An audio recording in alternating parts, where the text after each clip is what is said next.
Hải Phòng nơi tôi sống khi tôi vẫn còn thơ, Hải Phòng cho tôi bao nhiêu ký ức mộng mơ. Người Hải Phòng của tôi chỉ một lời nói thôi, yêu bạn này.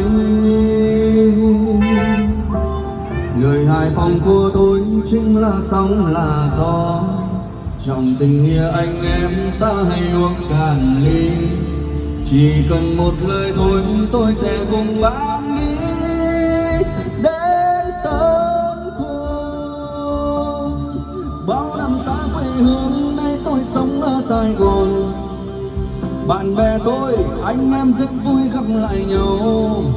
Chúng ta hãy cùng nhau uống cho hết ly rượu này. Hải Phòng ơi, cho dù có đi đâu tôi cũng muốn được trở về nơi quê hương cho tôi gặp mẹ tôi. Niềm hạnh phúc của tôi giờ đây khi tôi trở về. Hải Phòng rất yên bình. Bao năm xa quê hương nay tôi sống ở Sài Gòn, bạn bè tôi anh em rất vui gặp lại nhau. Chúng ta hãy cùng nhau uống cho hết ly rượu đầy.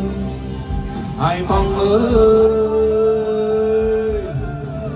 cho dù có đi đâu tôi cũng muốn được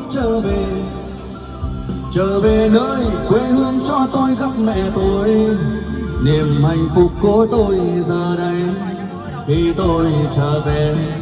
Hải Phòng rất yên bình.